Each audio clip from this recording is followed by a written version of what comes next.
Namaste once again. On behalf of SPIC MACAY, I welcome you all to today's event under our Global Connect series. SPIC MACAY not only aims at exposing the modern day youth to music, art, and culture, but also endeavors to sensitize them to human values, selfless service towards the mankind. Therefore, we are extremely honored to have amidst us none other than Nobel Peace Laureate Shri Kailash Satyarthi ji, a social reformer of world acclaim who campaigned against child labor and advocated the universal right to education. His intervention will certainly awaken our sensitivity towards the society, particularly of our youth. A warm welcome, sir. Thank you so much once again. Eager to hear you, sir, I now invite Prasoon Raj, our volunteer from his college days, who went on to pursue his PhD in nuclear sciences, requesting him to take the initiative forward. Over to Prasoon. Thanks. Thank you, Usha ma'am. Namaskar, everyone. Namaskar, Kailash ji. I will start briefly with SPIC MACAY. To have every child experience the inspiration and mysticism. Sorry, I can't hear anything. Can you hear me now? Hello.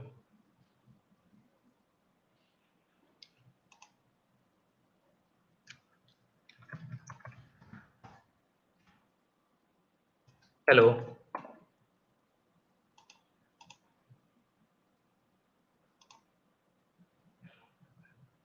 I can't hear. Can you hear now? Hold on. I can't hear anything. Can you hear now?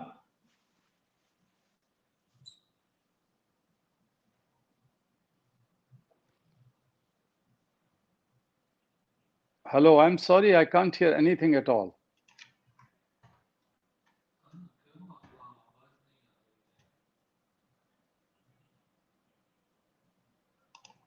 Hello. Hi. Hello. Unko? Hello.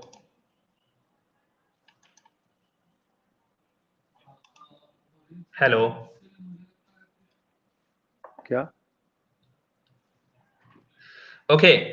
In the meanwhile, while we check the sound issue. Hi, Abhishek. Can you hear me? Sir, yeah, I can hear you. Sir, can you hear me? Yeah. Sir, can you hear me? Hello. I can, definitely. Okay. Prasoon, can you just say a few things if sir can hear you now? Can you hear me, sir? Oh, I'm so sorry. Prasoon's voice is actually it's not reaching, sir. Prasoon, can you just rejoin the studio? Yes, just give me a moment.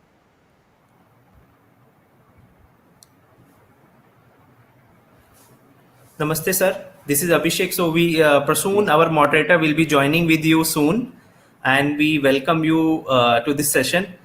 We'll just wait for him to join this session. No issues. I will. How is this now? Say something, Prasoon, so sir can hear you. Hello, can you hear me? Yes, now it's great. Perfect. Okay. Sure. This is This is the voice of a nuclear scientist now. Thank you very much. I'm Earlier, sorry it was the for. voice of a volunteer, so I can hear you better. Great. Okay, Namaskar Kailash ji. So Namaste. I will begin quickly with SPIC MACAY. So SPIC MACAY, as a lot of our people on the platform right now know, to have every child experience the inspiration and mysticism embodied in the Indian and world heritage. This is the core aim of SPIC MACAY. One of our keywords here is the child, the every child. That is to reach out to people in their formative years with progressive values from our culture, in turn assisting them be better human beings in their personal and social lives. Worldwide, however, hundreds of millions of these innocent children are denied the chance simply to be children. They are taken away from schools, trafficked, enslaved, forced and beaten down to work in endangering conditions, left undernourished and uncared for. Today, as you all know, on the stage of Global Connect series of Speak McKay, we have Shri Kailash Satyarthi ji, who famously says, I will see the end of child slavery in my lifetime. Shri Satyarthi is an internationally acclaimed activist who has been a tireless advocate of children's rights for 4 decades now. His interventions are spread across over 140 countries in the world in an endeavor to protect children from slavery, trafficking, forced labor, sexual abuse, and all forms of violence.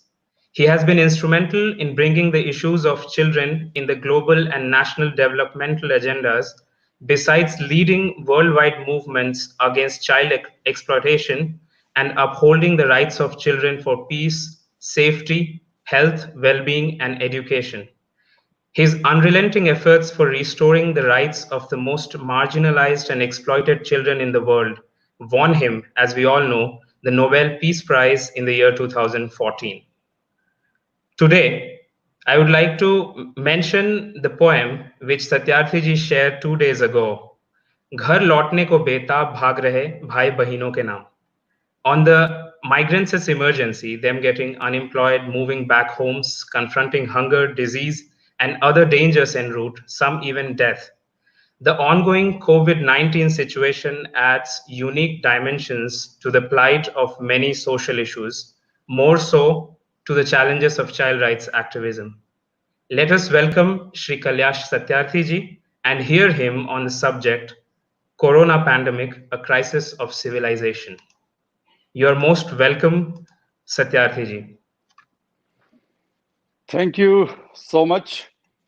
It's a pleasure to be with all of you, and especially with the young friends, as I always believe and say that youth are the commonwealth of the world.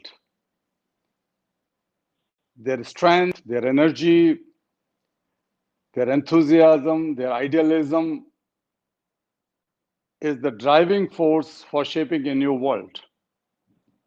And that's why I always feel more comfortable being with youth. And I hope that there should be a lot of students and youth listening to this program. But as SPIC MACAY believe in the oneness of heritage and culture across the regions, across the countries, and particularly promoting Indian art and culture, music, and heritage, I would definitely congratulate all of you. And that motivates me to start with a mantra, a richa of Vedas. It's very simple, but I think that it's very in this situation, uncertainty and fear, depression, anguish, agonies, and so on. And Vedas, rishis, the saints of wisdom, they have written that mitram avayad mitram chatad abhayam parokshat.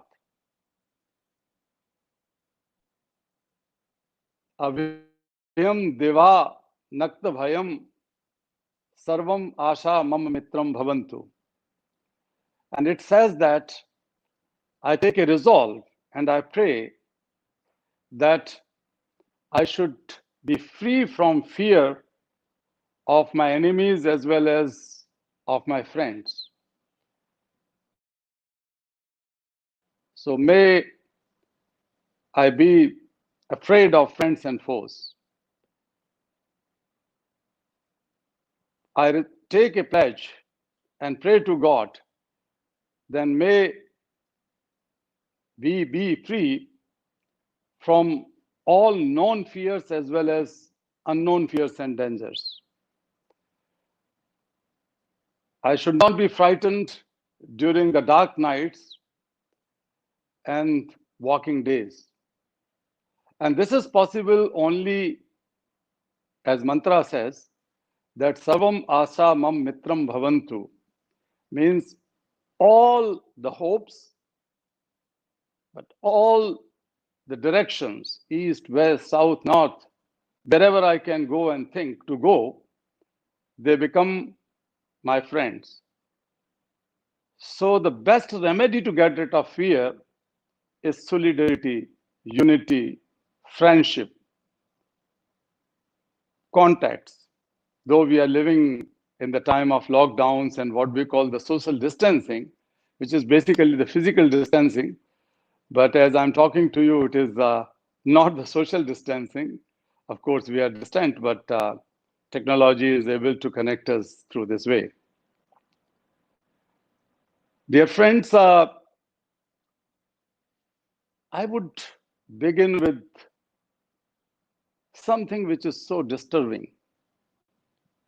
Prasunji, you mentioned the poem, but such poems are being written by many people, but whenever you open your newspapers every morning or switch on television sets, there are images and images of hundreds of thousands of people in India, but in many other parts of the world are desperate to go back to their homes.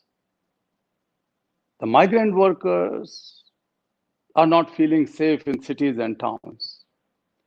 And today, I have written somewhere that it is important that we have to provide them food and some pocket money or money transfers and other things. But that is not enough, perhaps.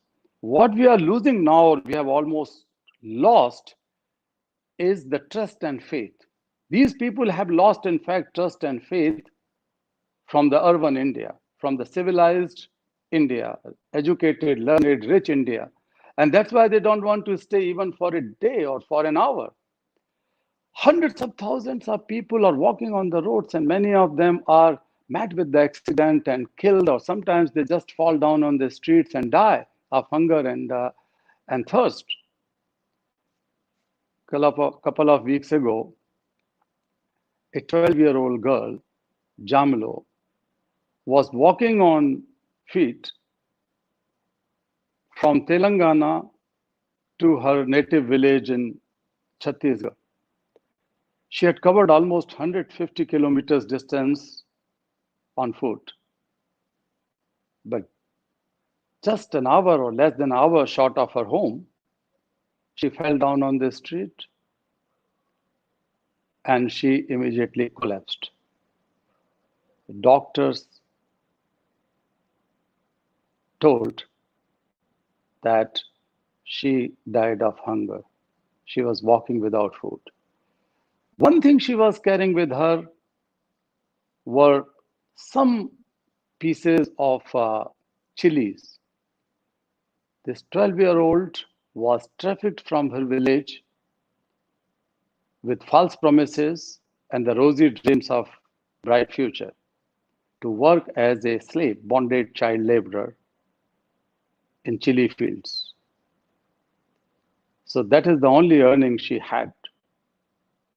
No food, no water, nothing. Today I was reading that some people were going from Maharashtra to Uttar Pradesh, and just before Lucknow, one of them was fallen on the street, covered hundreds of kilometers distance, and collapsed, died on the road. So what we have lost, as I said, is the trust. We have not been able to build a civilization which is based on the values of gratitude. I'm sitting and talking to you comfortably now, and I feel safe. My house is safe. But how many times people think that we have to be thankful, we have to be grateful to those masons and workers, laborers who have constructed this building, this house, painters, electricians, plumbers, everybody has to be thanked for. Their contribution is giving the shape to this house. That sense of gratitude is lost. We sit on the dining table. How many times we thank our cook or our relatives or parents or children, siblings? But it is not enough. We have to be grateful to all those farmers, agriculture laborers who have produced food grains, milk, meat, fish, whatever, which is served on our table. I am wearing some good clothes, but how many times are we thankful to those tailors and designers, those loaders and shopkeepers, and even those who are growing cotton in their fields, or the workers who are working in the factories in knitting and weaving those clothes? So this one simple thing, if we were able to develop amongst us this value of gratitude, perhaps this situation would not occur, that the people are so desperate and frightened with this urban setup. Having said that, why we are talking about the crisis of civilization now? We all know that this pandemic is a health crisis. The unseen, unprecedented, extraordinary crisis of health. This is also an economic crisis. We all know that hundreds of millions of people across the globe are going to lose their livelihood and their jobs. The small scale industries are completely ruined. The big industries are struggling, and so on. So it's a serious economic crisis, we know. It's a humanitarian crisis. Once we know that the most vulnerable sections of society across the world are still most marginalized.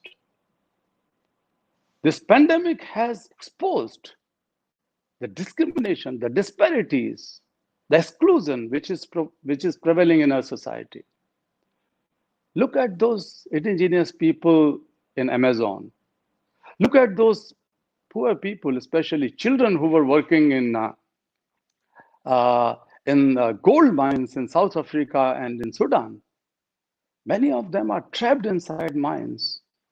All the glittering gold, so valuable metal comes from there. And these people are locked and their employers ran away somewhere. These news are really challenging. We also know that over just one example, that 300,000 girls and women who were solely depending, or they were pushed into flash trade for years. They were victims of commercial sexual exploitation. They were on the streets of Bangkok alone.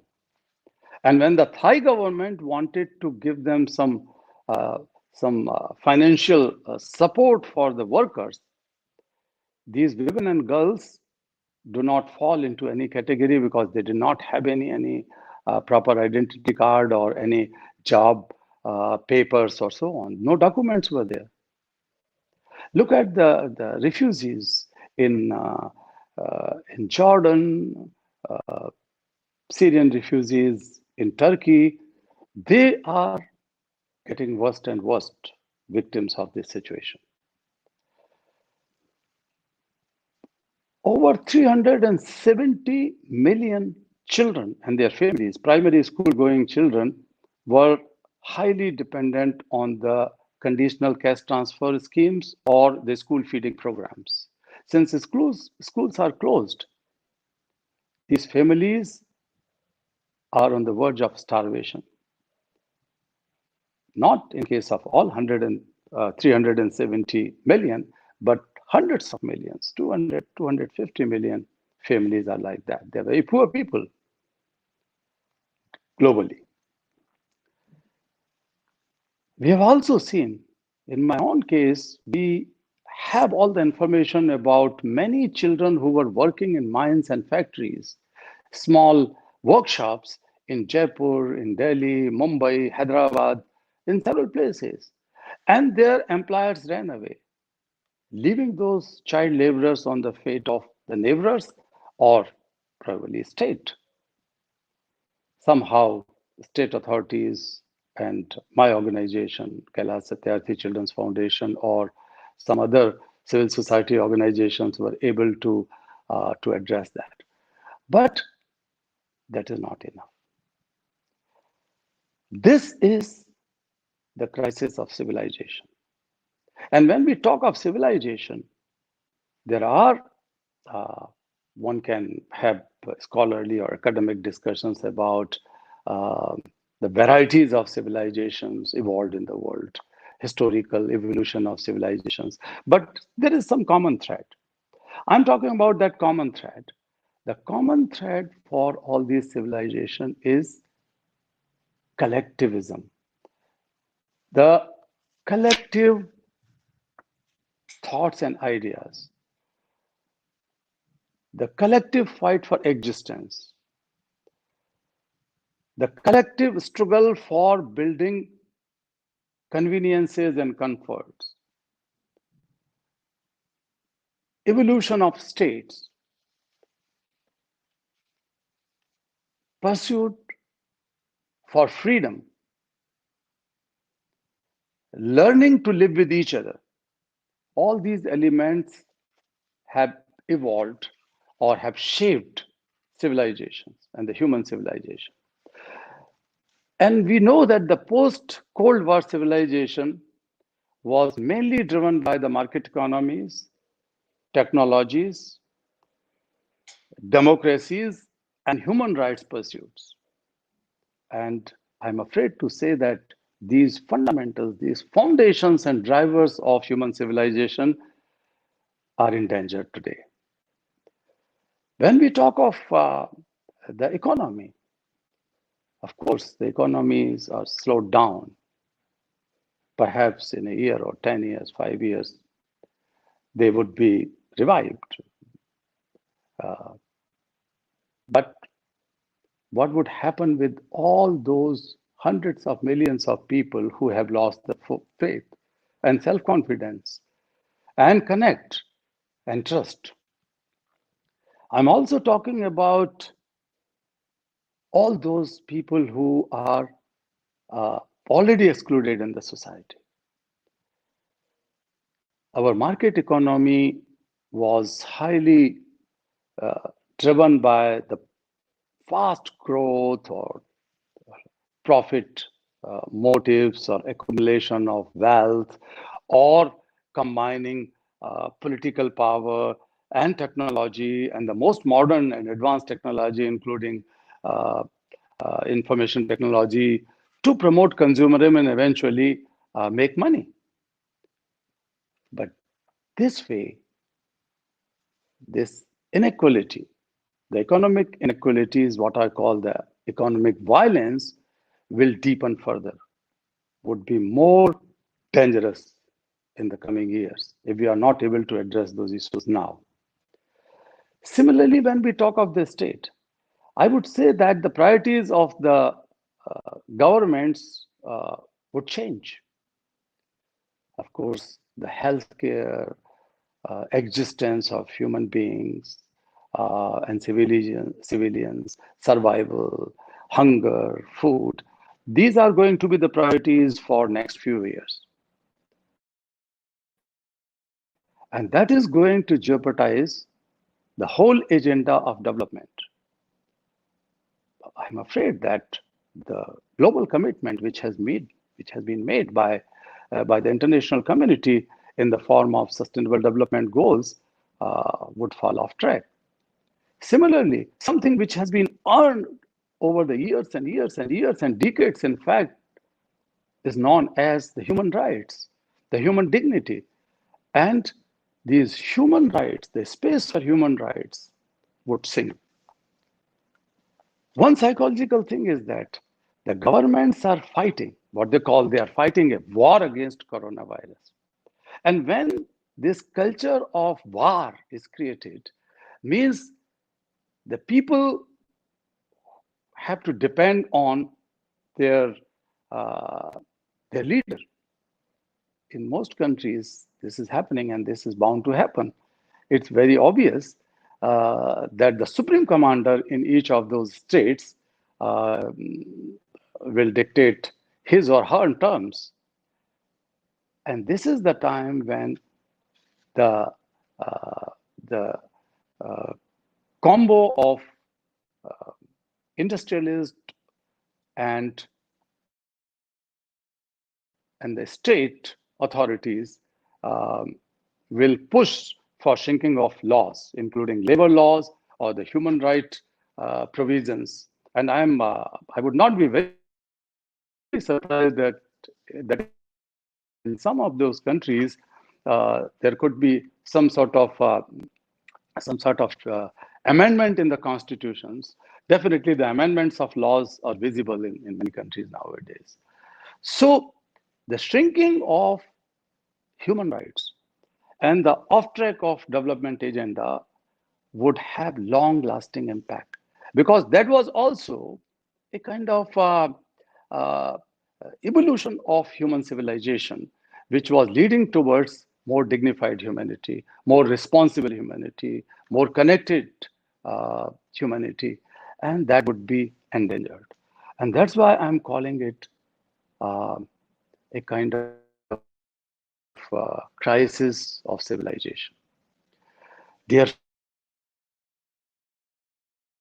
follow that people sitting at home saying, which is obvious, and then anxieties, depressions, the violence,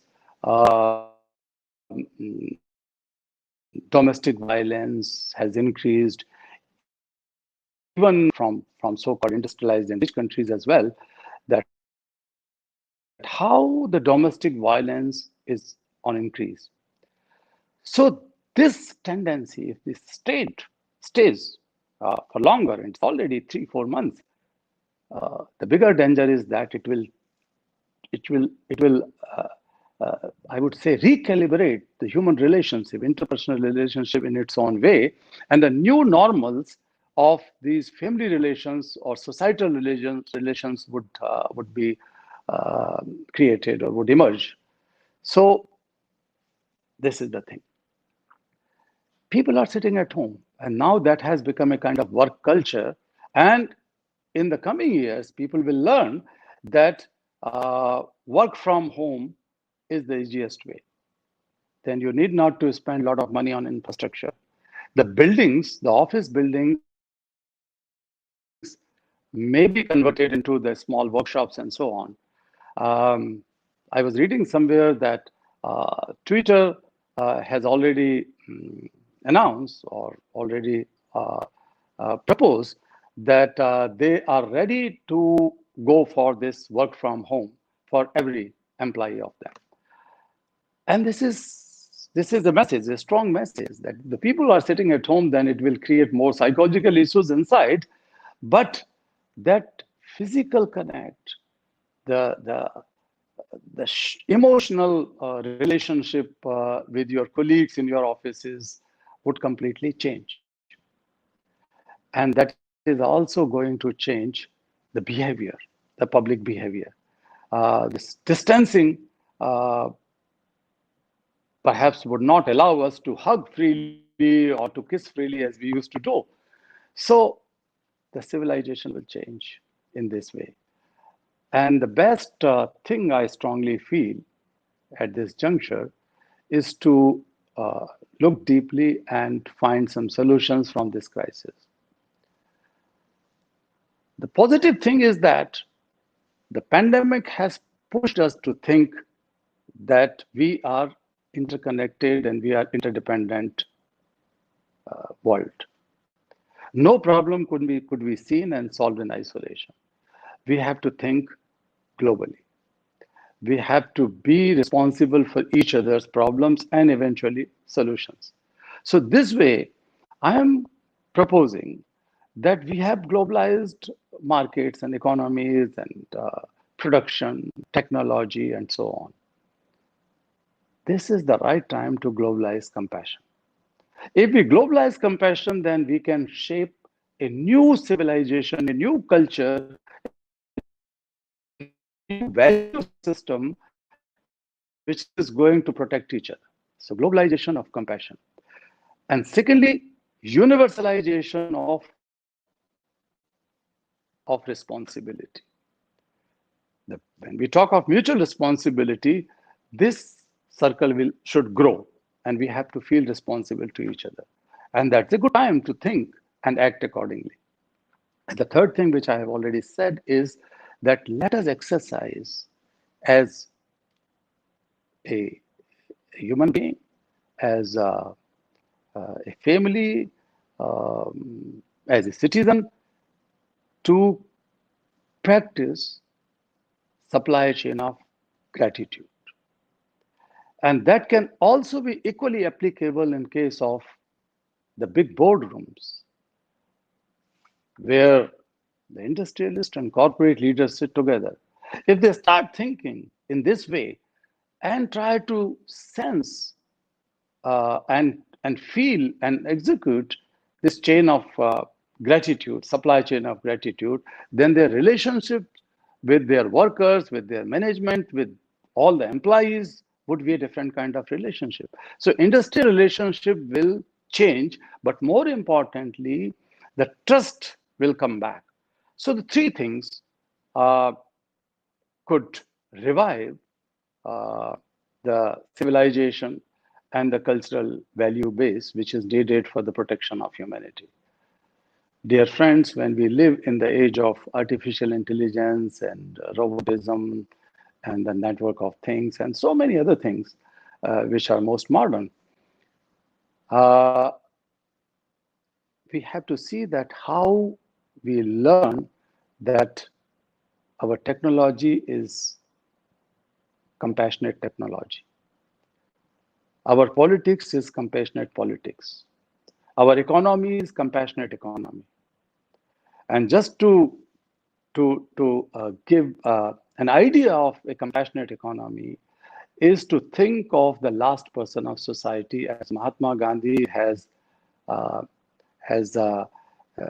described in his talisman, or guided in his talisman to the first Prime Minister of India, Pandit Jawaharlal Nehru.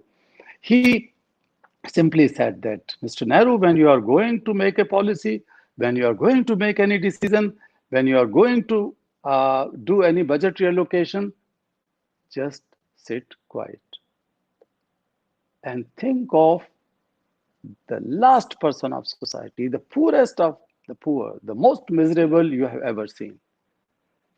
And then assess that if this person is protected, if the smiles appears on the face of that person, if his or her life is changed for better, only then go for those policies, those programs, and those financial schemes. Otherwise, just tone it down. We have to revive it. We have to revisit it. We have to learn from it and then practice it in our policy making and the budgetary allocations.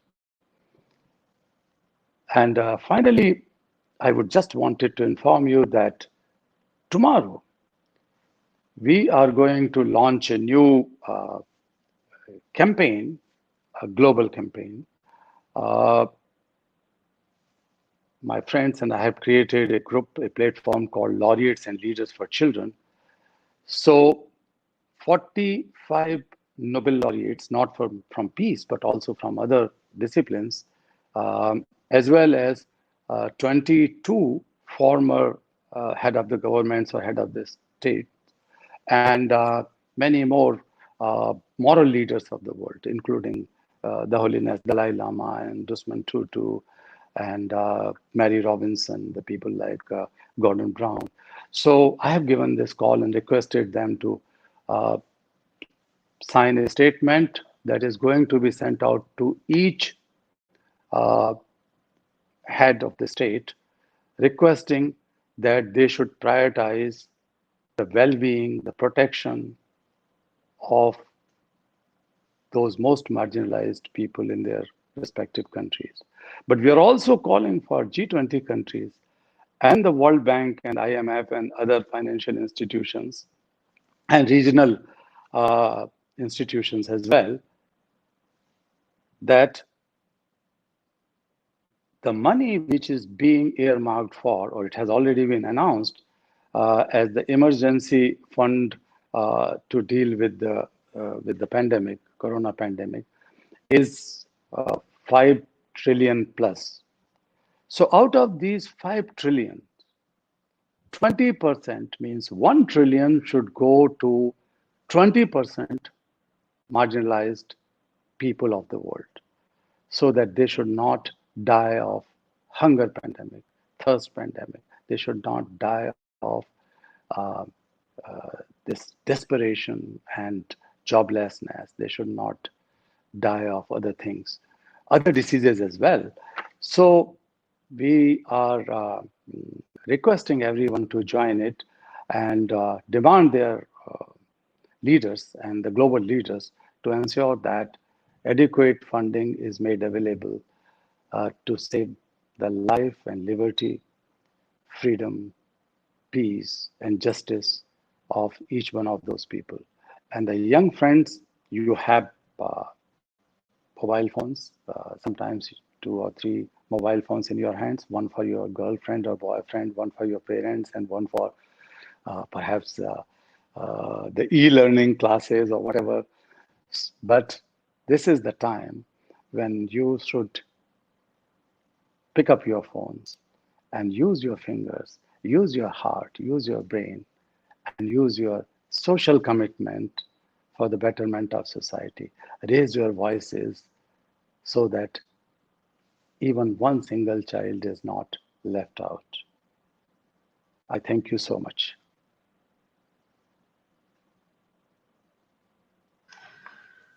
Thank you very much. Thank you very much, Kailash, for this. This is really heart-touching, and I hope with all the listeners, audience on the YouTube and Facebook, this resonates well.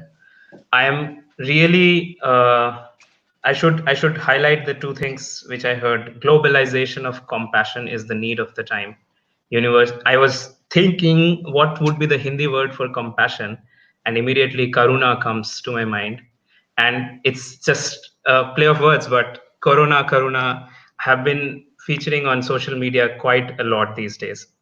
So on this note, thank you very much. We are very privileged to have you on this platform to listen to your words, and I'm sure we will be doing our part as far as possible. We are looking forward to the campaigns you are undertaking with the laureates, global leaders, and I encourage all the young friends on the listening to us live right now. Please do join us. Do join Satyarthi ji in this campaign. Use our technologies right, so that as Kailash ji said, at least 20% of the amount of $1 trillion amount should go to the least 20%, so that they do not get further away from our evolved society due to hunger, thirst, distress, unemployment, so on and so forth. Thank you very much, Kailashji. Now, if you allow me, I would like to ask a few small questions from you and hear Sure. your views Kuch on aaya. those.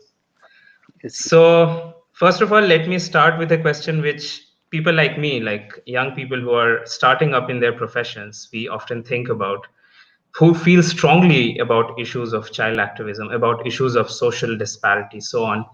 You are an electrical engineer by qualification. How did you choose to become a child rights activist? Well, I won't call that I had chosen it forcefully or systematically or because of any other reason. It was, in fact, the first day of my school.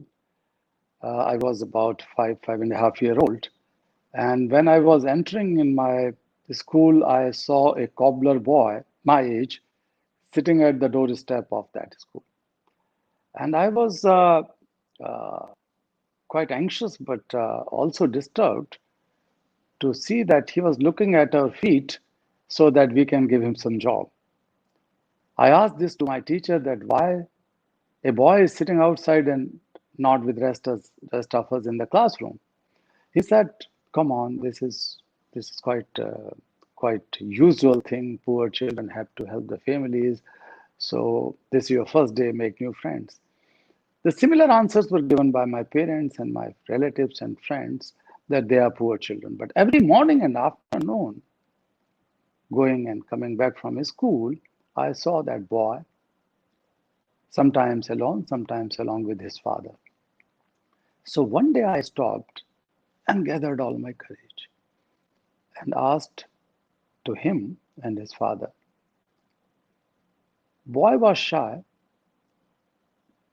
Then his father replied with folded hands. He stood up and uh, folding his hands. He said, "Babuji, मैंने तो पहले कभी ये सोचा नहीं. Sir, I never thought about it. My father, my grandfather, and I myself, and now my son go to work. All my ancestors did the same job." Then, with utter miserability, helplessness in his eyes, he said, "बाबूजी, school जाने के लिए तो आप लोग हैं, हम तो यही काम करने के लिए पैदा हुए हैं.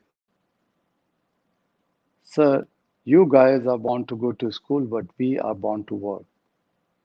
That was his answer, but it was a question, a challenge for all my life. I started crying out of anger. And I refuse to accept that any child is born to work at the cost of childhood and freedom and education and future. And I refuse to accept now. No child is born to be enslaved for others. And that was such an incident that has given me a new way of thinking. I started feeling something differently, that whatever my teachers say, whatever my parents say, and the wise people, learned people say, may not be right. That could be the complacency, that could be a kind of ongoing belief or tradition, uh, some sort of custom. Why should we trust on it? We have to have courage to question. And I started questioning wrongs around me. And that has given me the path. So whatever I have learned in my school and then in my university and during my career as teacher of electrical engineering in Bhopal University, I kept this alive. and that was courage to question. And my definition of young people is exactly this. Those who have courage to question and a commitment, a conviction to find the solution to that question can never become old. Even a 60, 70, 80-year-old person can remain young. And the youngsters can become old if they just believe in what has been said for years and years. So that was my inspiration.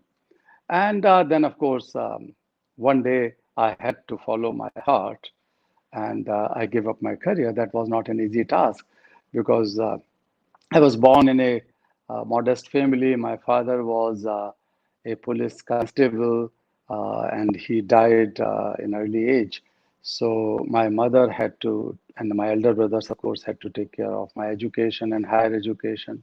And I recall that how my mother had to sell her ornaments for my higher studies. So the day when I made this decision uh, to give up the job, it was very tough. It was very tough emotionally for me and my family, my mother especially. She kept on crying. And the difficult area was that I was embarking upon an issue which was not yet acknowledged as an issue. Nobody was talking about child labor, child slavery, child trafficking. These words were never used. These phrases were not used in India, or nobody was working globally on it. Actually, there were a lot of charities for poor children, but I did not believe in conventional charity, because when you do the charity, then your the hand of the giver is always upper hand, and the one who is helped had to keep his or her hand below. So I never believed in it. So I started thinking differently. So it was very, very difficult for years to convince others.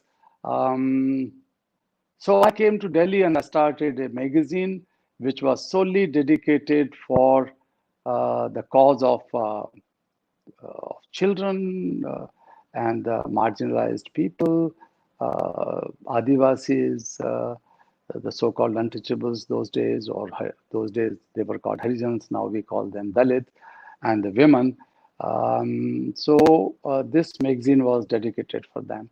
And then one day, somebody who got the magazine, his name was Vasal Khan. Vasal Khan knocked my door, a frail, desperate father whose daughter was about to be sold to a brothel.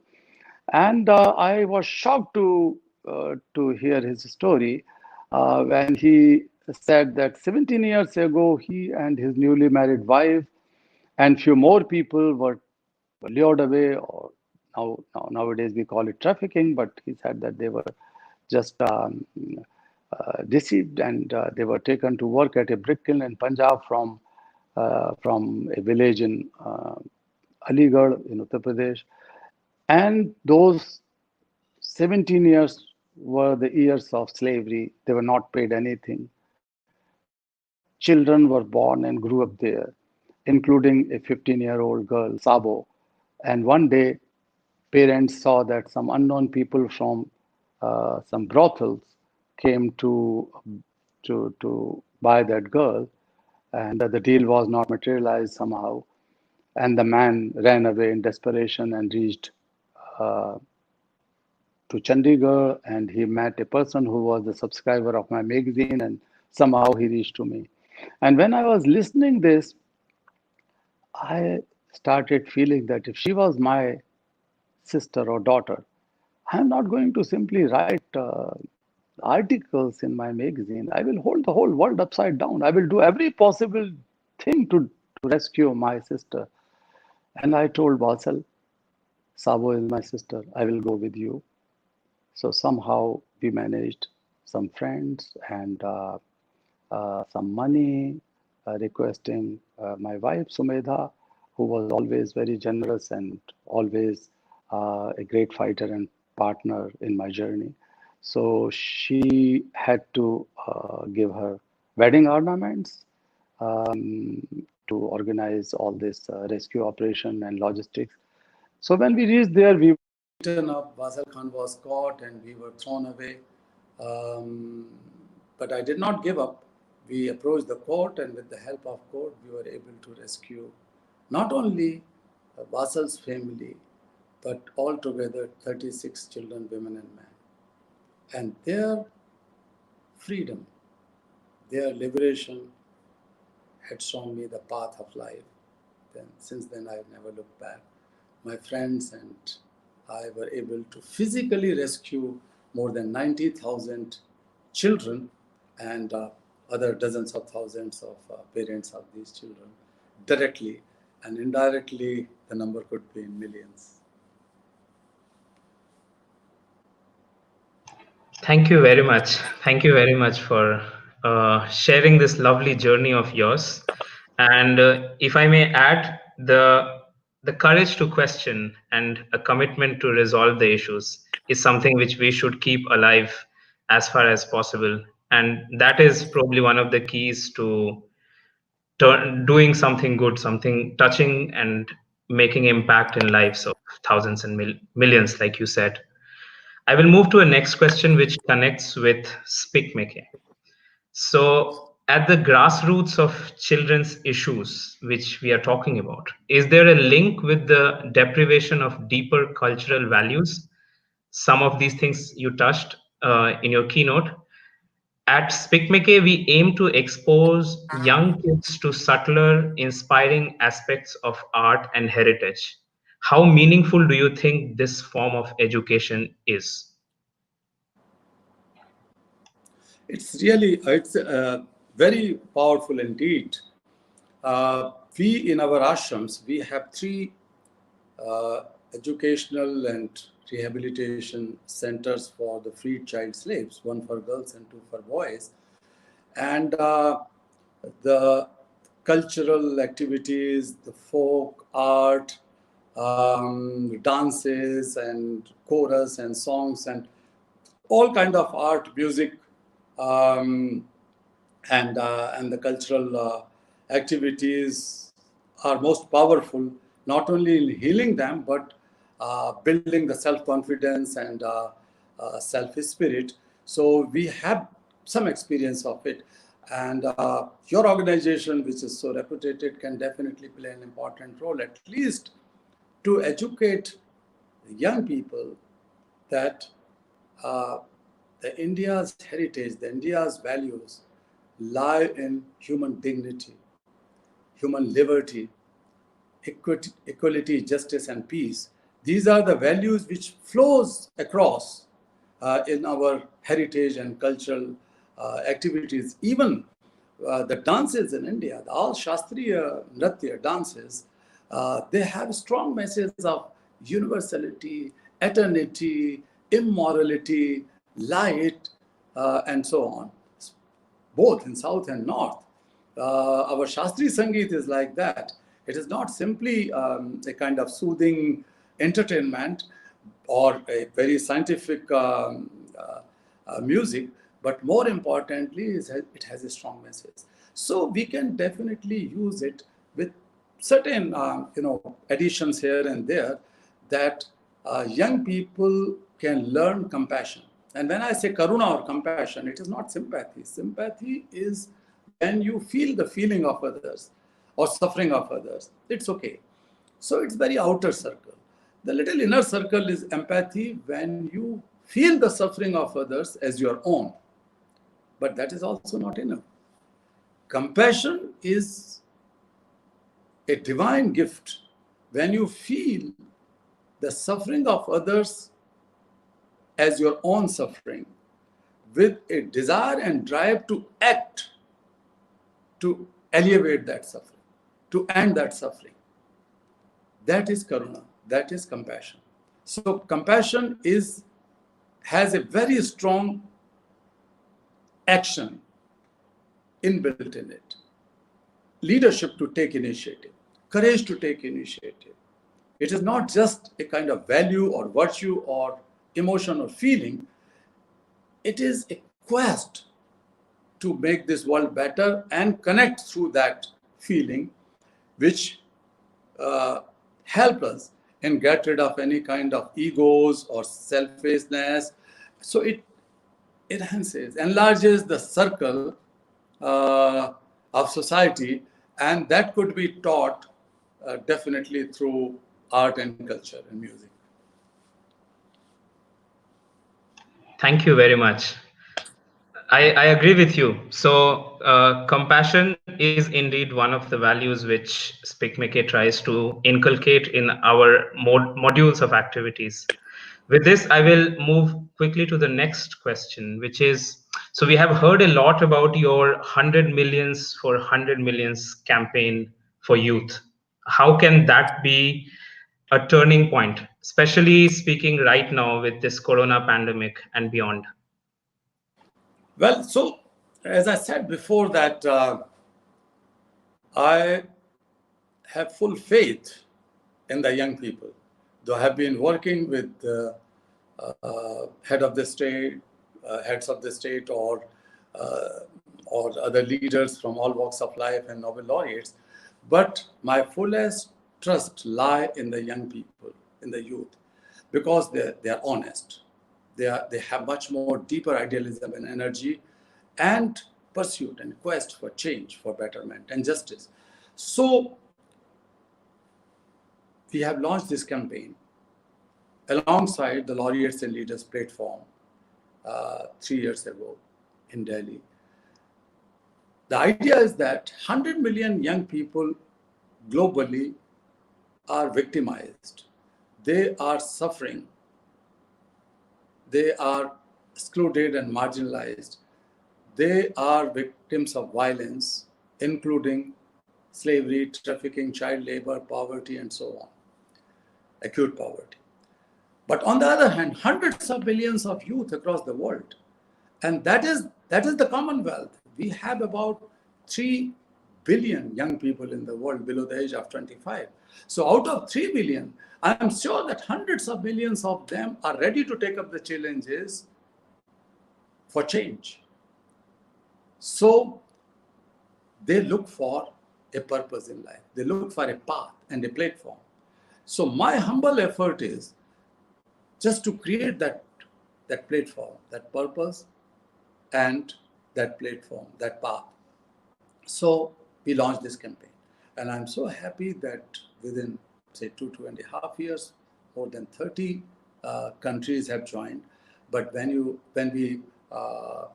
we try to see the outreach of those 30 major organizations, it's almost in 100 countries.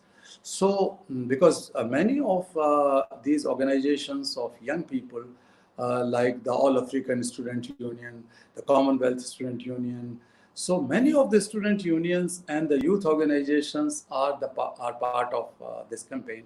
So the idea behind it that 100 million young people should be the voices and change makers for 100 million young people in the world. And they can use the social media, they can do voluntary work, they can influence the policies globally as well as in their own countries. They can be more responsible consumers. Before buying the things, they can raise the voice that these things should not be made by the trafficked, forced or child labor. So they can play a very important role. And I call upon everyone who is listening here across the board to visit our website of 100 Million Campaign and join it. So the 100 Million Campaign and the Laureates and Leaders Campaign is well synced.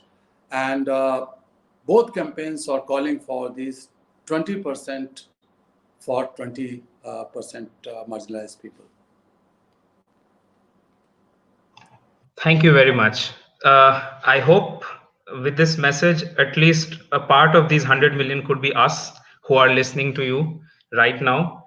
And then I would just go to the next question.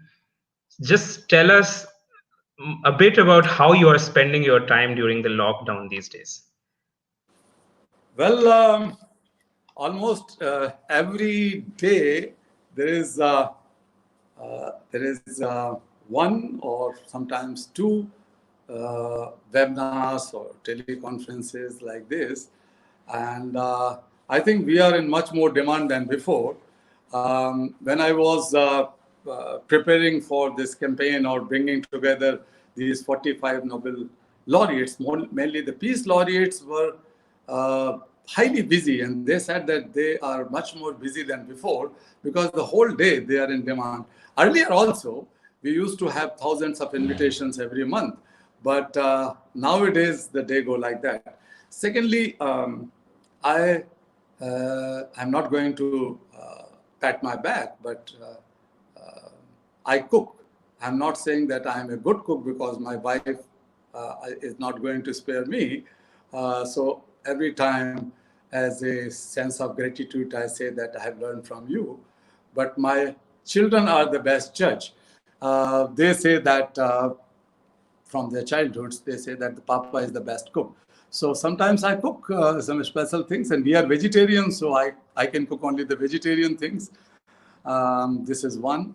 Also, we play carom, and I was a little bit arrogant actually because I used to play good carom, but nowadays my wife Sumedha has learned much better, and at least 1 or 2 times I lose with her. So she plays very well. So it's very, very good, and I'm so proud and happy now. And then I write sometimes poems, sometimes blogs. One can also visit my blogs, which I just initiated yesterday. So, so this poem you were referring to was the first to post on the blog, but I'm active through Twitter, talk to friends. But most of the time, I keep on talking to the leaders in the world, particularly chief ministers in Indian states, almost every day. 1 or 2 chief ministers, once in a while. And then I'm also in regular contact with the union ministers in India. So with all concerned union ministers, labor ministers, child and welfare minister, railway minister, rural development, agriculture. So I keep on talking to them. And then each time I request them that the issues of children and the marginalized people should not fall out of your radar. Thank you very much. I will now move to the audiences. We have a lot of questions appearing in the audience's comments. I will pick, if you allow me, a couple of questions from this. So this question is from Dragons. A feature film titled Jhalki, directed by Brahmanand Singh, recently made and released around your field of work, in which Boman Irani ji portrayed you on screen. Question is, what is your take on the film and such works? And how helpful has the media and infotainment industry been in this battle? It's a very, very powerful film.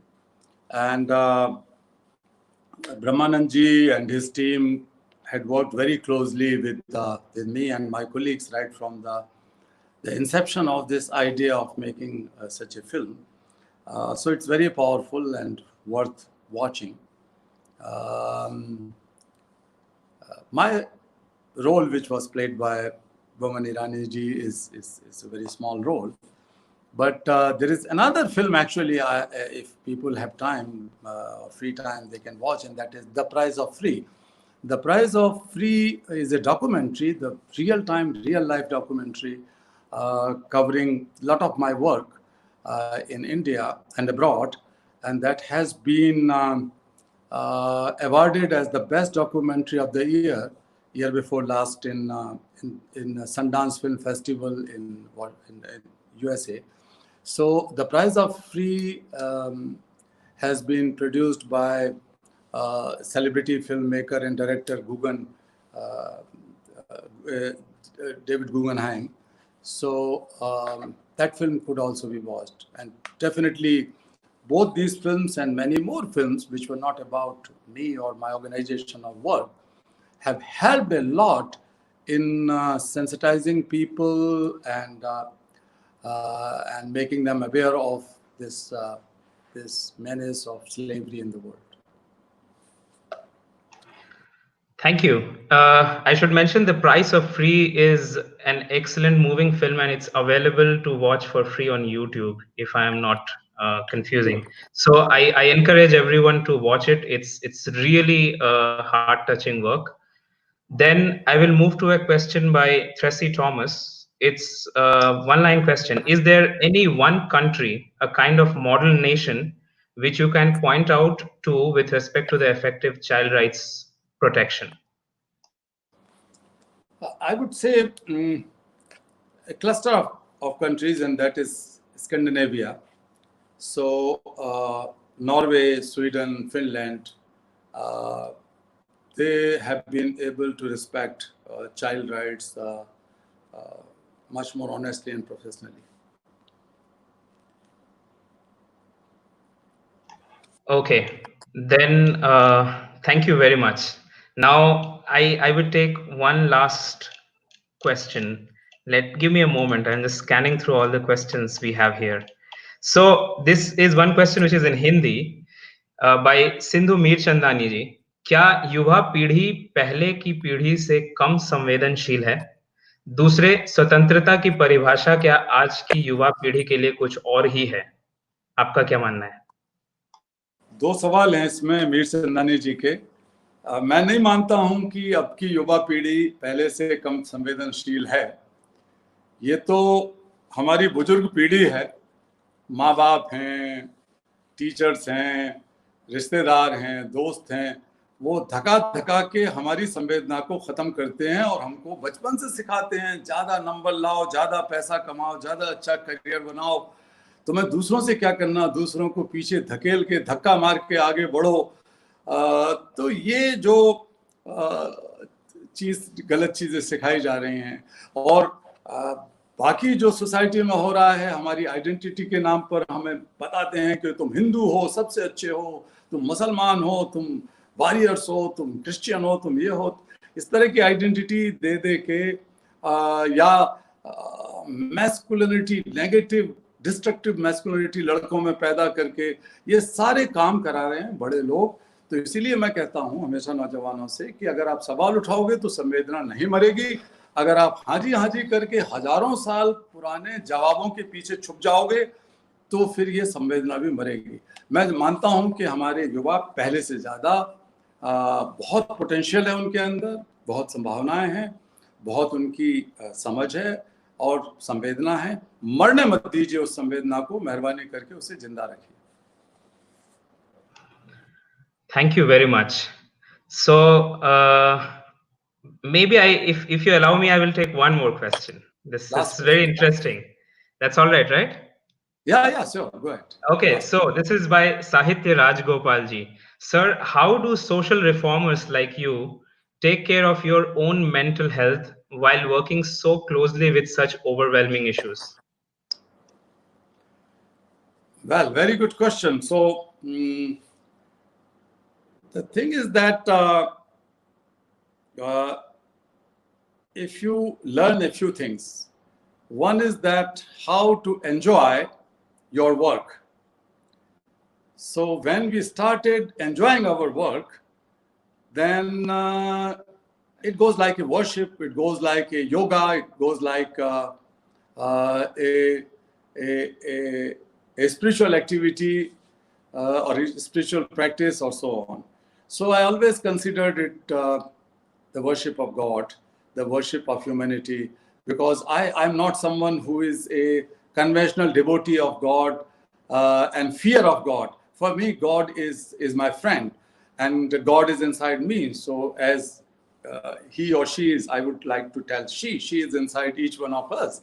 So I would like to love and worship and befriend with that God who is omnipresent, not only in the human beings, but in all birds and animals and mountains, rivers, and the entire universe. So this way I love my work, and that does not make me stressed or frustrated in any manner. Secondly, I have learned to celebrate small successes or small events. Everybody has at least one reason to celebrate or be happy to enjoy or to enjoy. Like today, I'm talking to you, Prasoonji, and maybe hundreds of young people, and of course, the elderly young people must also be listening. So it's a matter of celebration. I'm going to have a good dinner, and I will enjoy, and I will celebrate. So if we learn to celebrate and enjoy in small successes, instead of waiting for the grand success to come in life, which may or may not come, which may come in 1 year or which may come in 10 years or 50 years, then we lose that enthusiasm, that spirit, and that zeal. So better to learn enjoying and celebrating small successes. Thank you very much. Okay, this is the final thing. A lot of people have also asked, in our limited, in with our constraints, how give us one message from one side, from your side, how we can play a part in this. So, Prasoonji, I don't think that I have not given a dozen of messages, though I'm not a priest nor I'm a leader, but as a brother or as a friend, I've given several messages. But I would now request to be more practical is to visit our websites or visit our social media accounts, and in any manner you add your voice to save humanity in this difficult time through joining 100 million campaign or the campaign which we are launching tomorrow.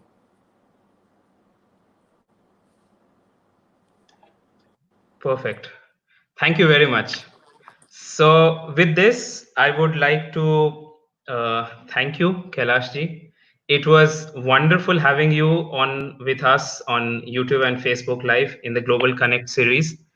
Your words, inspiring words, will resonate with most of us.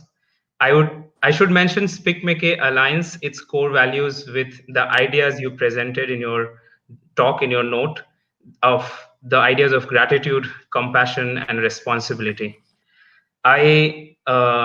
I'm glad that this collaboration with your organization and SPIC MACAY has just begun, and I hope this should go on forever and ever.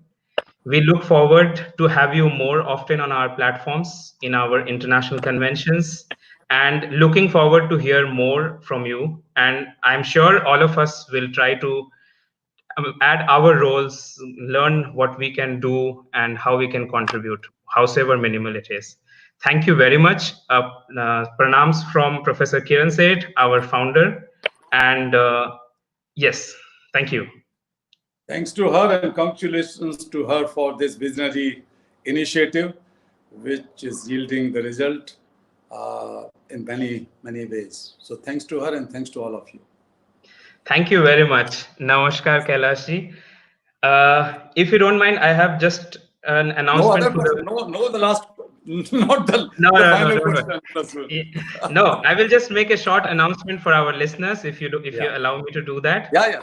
And then we will close. So, as all of us must be listening from our social media platforms, now we are going to start Anubhav series, which is essentially an online ashram-like experience akin to what we do in our international conventions.